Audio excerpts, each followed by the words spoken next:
Welcome to Go Play Esports Podcast with Christopher Turner, Go Play founder and CEO, esports coach at the Southern University Lab, and gamer. Discussions on the emergence of esports at the K-12, collegiate, and professional level. Let's go!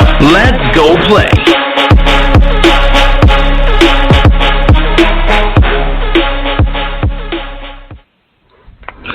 What's going on? This is your host, Christopher Turner, once again. Welcome to Go Play Esports. You know what it is. You know what we cover. We cover everything esports, man. From pre-K all the way up to professional, man. You know what it is. We're all the way in. We're all the way locked in. I hope everybody's still staying safe, and we're going to continue to pump out this great content. So let's get to the order of things.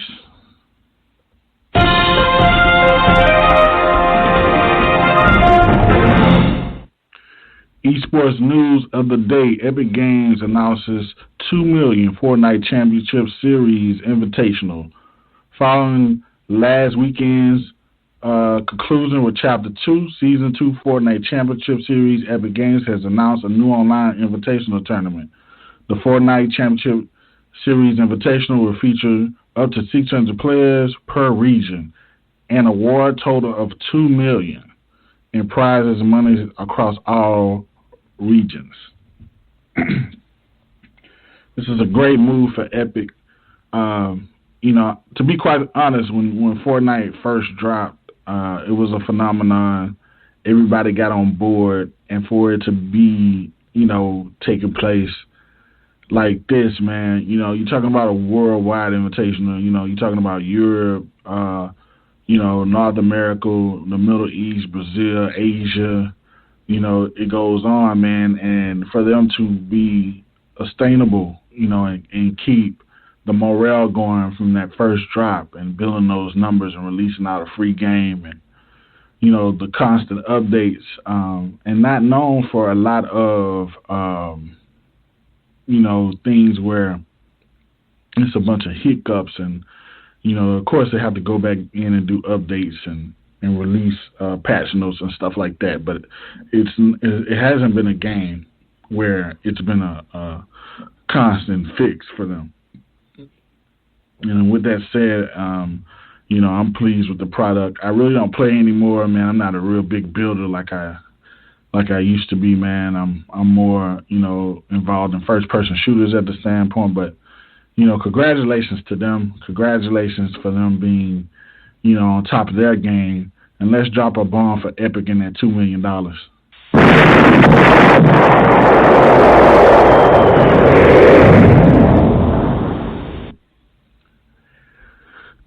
So, every episode we have a guest, and today's no exception.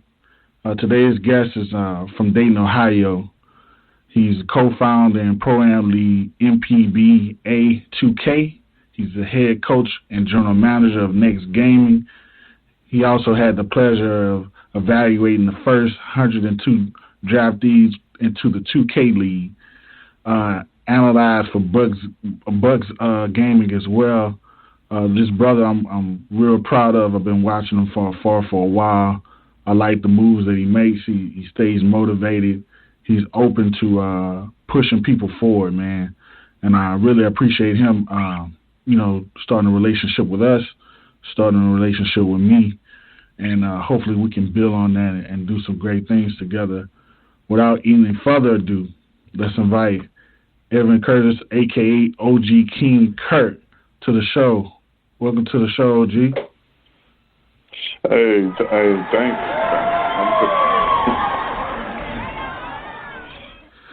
Yeah, okay. Got the full production over here, brother. Full production over here, got you. It felt like I was coming through the tunnel. there you go, man. I gotta have that esports feel, man. I got to. I briefly kind of went into a brief introduction of who you are, man. Can you tell the listening audience more in depth about how you got here to this point? Sure can. First of all, thanks for having me. I appreciate any opportunity that I get to tell my story and also shed light on the NBA 2K League. So I definitely appreciate you for having me on. But Basically, it started around 2014, 2015. The Pro-Am, kind of like the pre-Pro-Am era with the Jordan Rec Center that came about. I had played 2K since its beginning when I was in the military and when I got out, and I still continued to play, but around 2014, 2015, they added the Jordan Rec Center.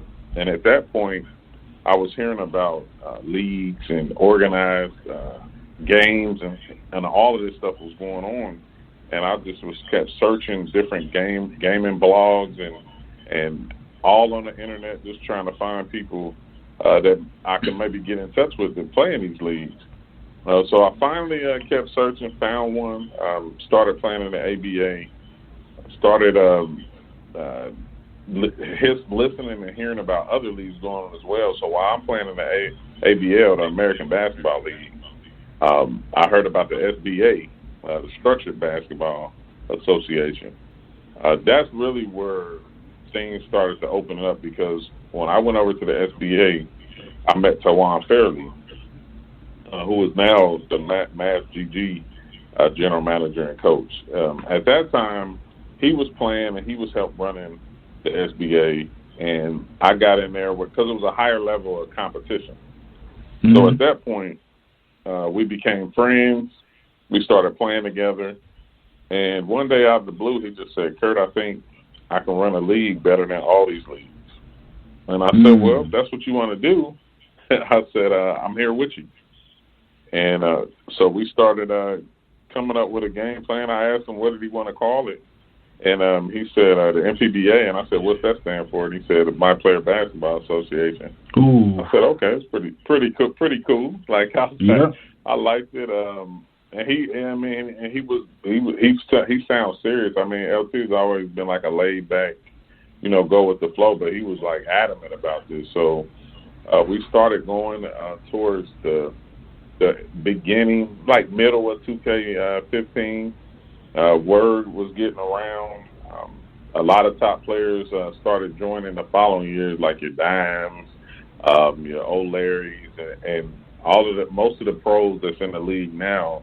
They started joining and playing, and by 2016, 2017, we was basically the premier Pro-Am league to play in, and just a short time, we had got in contact with so many good players. LT pretty much knew about a lot of the competitive players from game battles and different things like that. Me, I was more on the managerial side, just operating the league and adding new things to it. As long as Lawrence West, who came along with us, he's now the GM and coach for Hornets Venom GT and the other 2K league.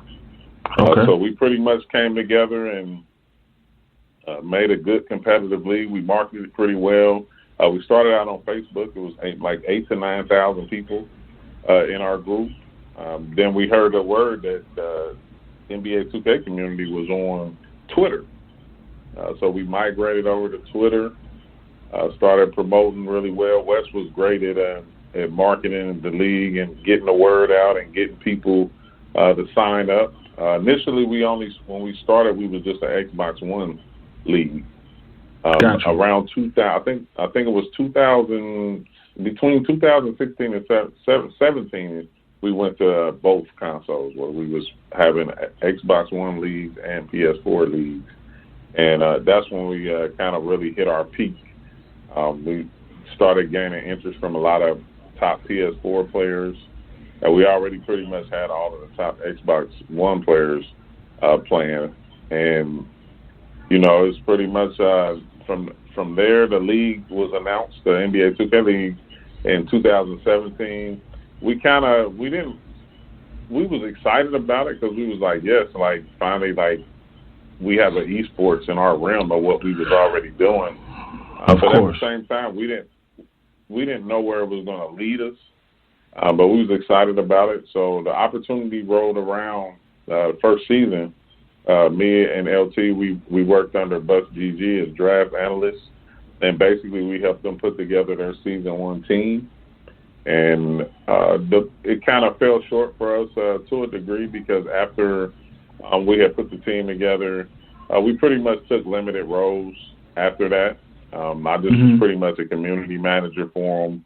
LT was kind of like a information assistant where he helped with various game plans and different stuff like that. But the following season is where we both had a breakthrough, where I was contacted by the league. I had a few conversations, and I signed with Brooklyn to become their GM and head coach.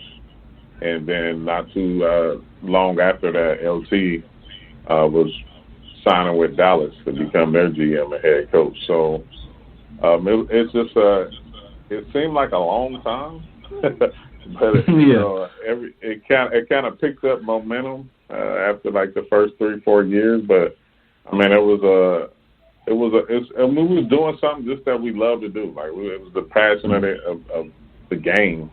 And we just wanted to make it fun and make it competitive and have somewhere for players to go to compete and not just stay there the best, but have a proving ground to show it.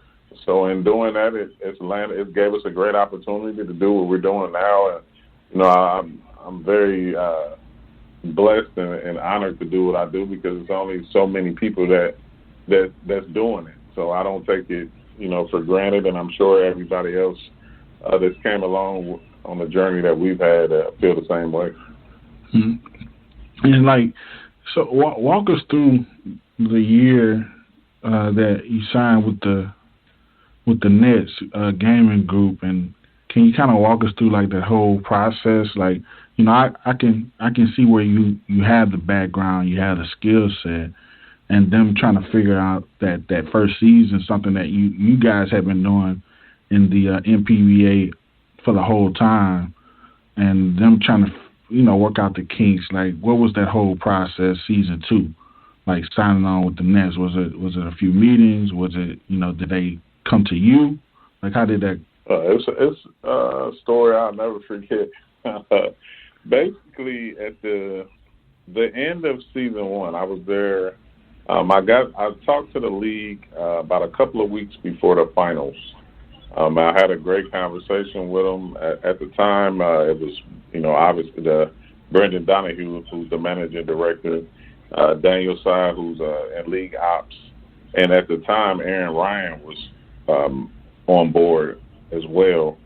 And I had a conversation with them on the phone. It went really well. They said they'd stay in touch.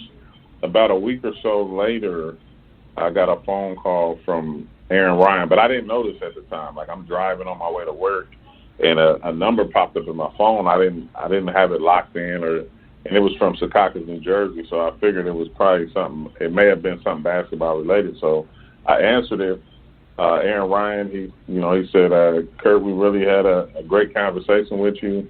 If we can, we really want to get you out here for the finals and meet and have a conversation. So I flew out to the finals, attended that. I met with Aaron Ryan. We sat and had lunch, talked about various things. He was telling me he felt like the league. I always felt funny at times because I was older than most of the people in the 2K community. So I always, I had it was just always an interesting feeling. But I took it as a term of endearment. That's how I came up with the OG King Curt part of it. And so he was like, Curt, we need OGs in the community and in the league as well. So fast forwarding from that moment, I left from the finals September 4th, 6:30 a.m. I'll never forget. Man, I was working. I was a manager at a group home, so I worked third shift. So at night, the kids would be asleep. And this happened to be a particular day where pretty much I didn't have that many kids to get up in the morning to take to school. So I was sitting at the desk. Email rolled across my iPad. I checked it. It was Brooklyn reaching out to me. Basically said that they was told that they needed to, have a conversation with me. And I responded to the email at 6:35 because I was excited. I was excited when I first sent the email. So We talked later that morning at 9 a.m. Towards the end of our conversation, Joshua Press, who's the Senior Vice President of BSE Global, he oversees everything NetGC. At the time, he said I was one of the best candidates that they had spoke with, and that he would be in touch. So, about 2 weeks later, I became a special advisor and helping the team draft for the expansion draft. Okay. And I took our first pick was Nate Call. He's the second pick in the expansion draft. And then I took Shockey as the seventh pick in the expansion draft. So those were our first two draft picks. Slowly but surely after that, I signed another contract,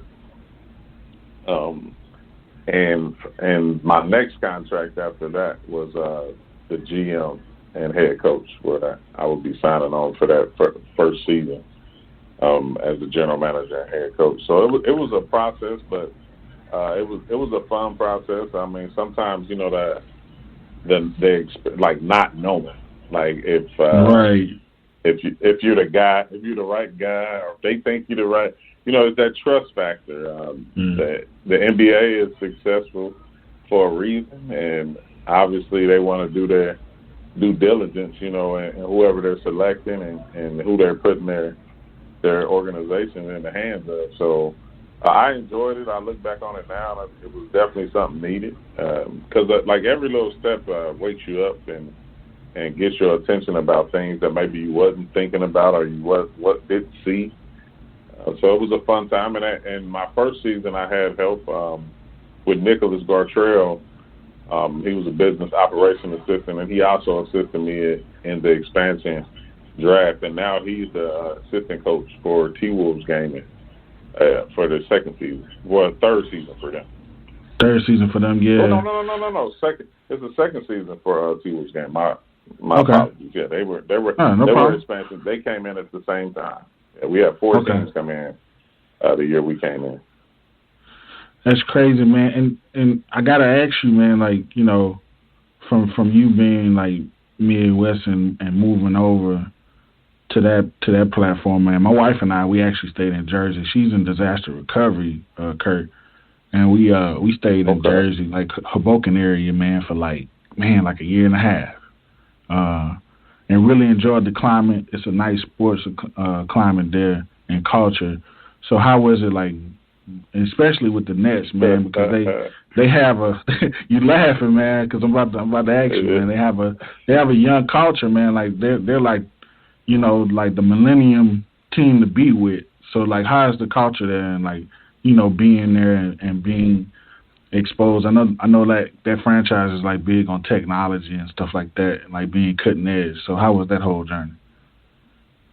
Well, first the reason why I laughed is because like me coming from Ohio, small town.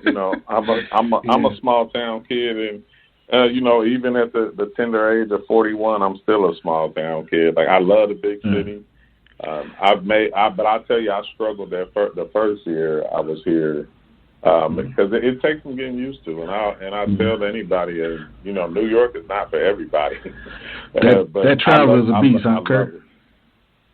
Oh yeah, definitely. But the one thing I like about it is it forces me to get my exercise in and walk and catch. Because I love to catch the train.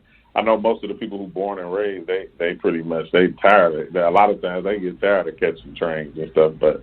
Overall, as far as being under the BSC umbrella, with the Brooklyn Nets and everything like that, it's always been like a family atmosphere. Like it's at least with the leadership that Joshua Press provides and extends to me, it's always been like let's work hard, play hard, and take care of families. Like and that's something. Even like last season, the CEO Brett Yormark. Under that era, and now being under the new ownership, you see like it's just that I felt that I went to the Christmas party this past December, and it just was like, it was like family having a good time. Like, I mean, yeah, and it was a great experience. Like you hear a lot of things, and you may, wonder like what's things gonna be like when you go to certain functions, or being around certain people that you don't always get to see every day within the organization. With the ownership and different things like that. But it definitely was an eye opener. It was a great time. Everybody was having fun, and just it was lax, and they expect people to you know what you're there for, and get your job done. But at the same time, like I said, it just always feels like family. It's a few people who work within the organization that's actually from Ohio, and okay. So it's been a great experience for me. I mean, I can't say nothing but great things about BSC Global and the whole everybody who's involved with NetGC. It's a great place to be. The one thing I will say is, like, I know it's a lot of people who strive to make the 2K League, and whether it's a player, whether it's in management or whatever. But I think the key is going to a place or being at a place that fits you. And I can definitely say that's where I'm at. That's good, man. That's a blessing. Not only to do something that you love doing, but feel welcome at the workplace, man. You don't find that too often, man. So definitely consider yourself blessed, man. I wanted to kind of talk about, we're in that COVID pandemic, man, and a lot of stuff has changed. Like, what's your day-to-day now as GM and coach, man, with the team? And I know y'all had a few tournaments, but you haven't started like gameplay yet. Like, what has that been like? It's been challenging. I mean, because you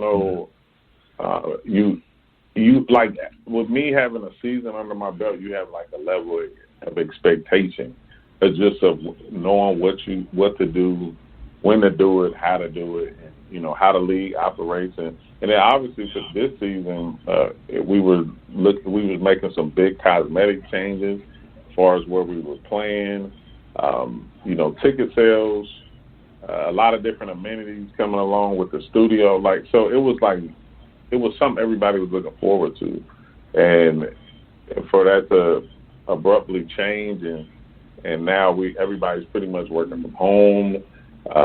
We took our PCs and from our practice facility at the Barclays and took those to the apartment. So like this, everybody's had to make a tough adjustment.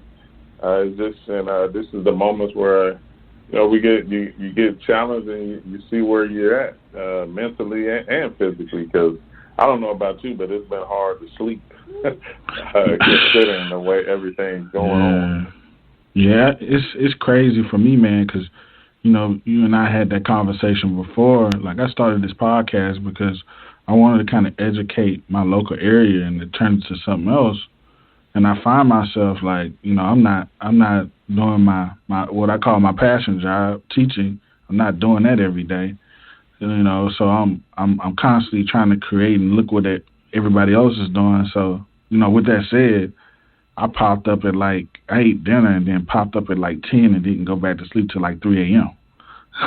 So I think that's like everybody that's used to creating and doing something and having a full day. I think pretty much that's where we are, man. And it's just crazy times. Definitely. But definitely. We had 5 minutes left in the show.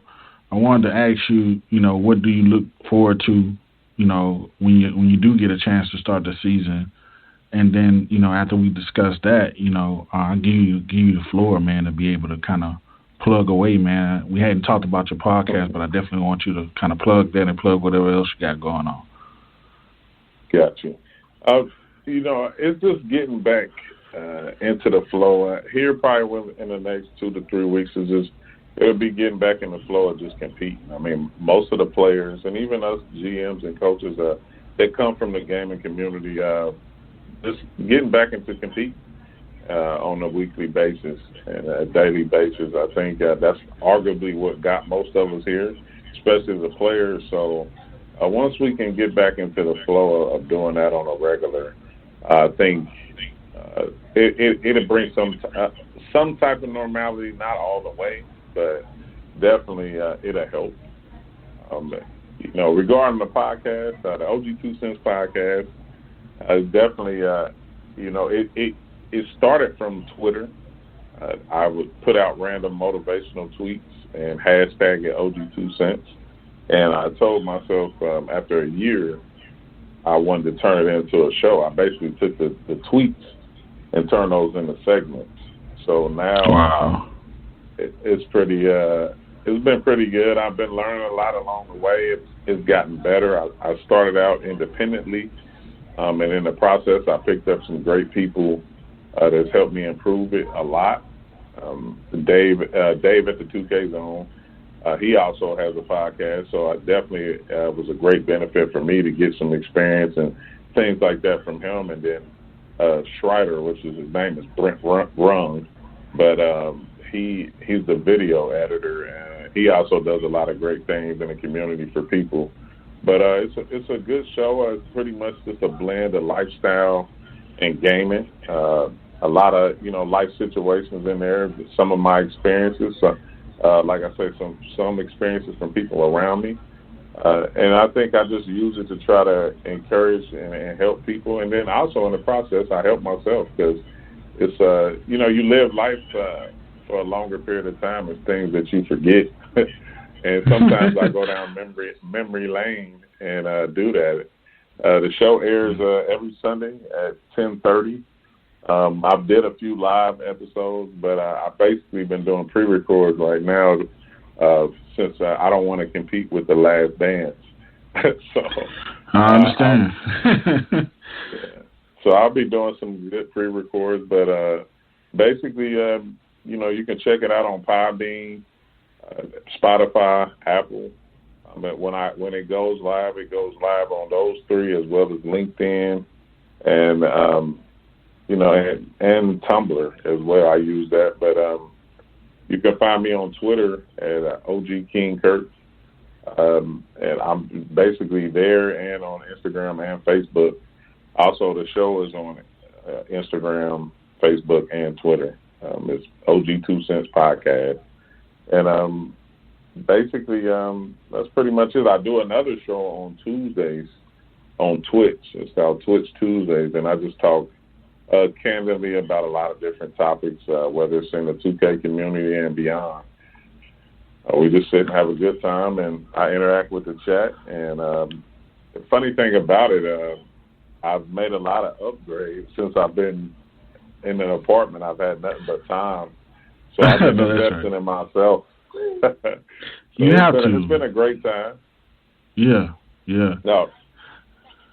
Yeah, I think I'm gonna do some upgrades too, man. I've been looking at gaming PCs and green screens and all kind of stuff, man. Because we create these things, and we're in the ecosystem of gaming and esports, and you see somebody else doing something, and you're like, man, I gotta figure that out, because you want your best content and your best foot forward, man. So definitely, man, I understand that, man. But I appreciate you being on the show, man. At some point, I got to get you down here and get some crawfish and gumbo and jambalaya and all that good stuff and change your whole life. I'm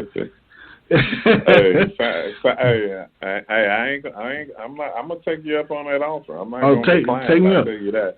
Take me up on it, man. And look, and I know, man, LT ain't nothing but six hours away, man. We get them down here too, man. I'll show you the city, man. And definitely, man, wish you the best, man. I wish you the best in the NPABA and also at next gaming, man. And hopefully I can slap and knock some sense into these Pelicans, man, so we can start a gaming down here, man. So, but definitely thank you for coming on, Curt. I appreciate it. Anytime, like I said, I'm thankful for the opportunity. Thank you for all the kind words, and definitely we'll be in touch. Thanks, brother. Wish you the best.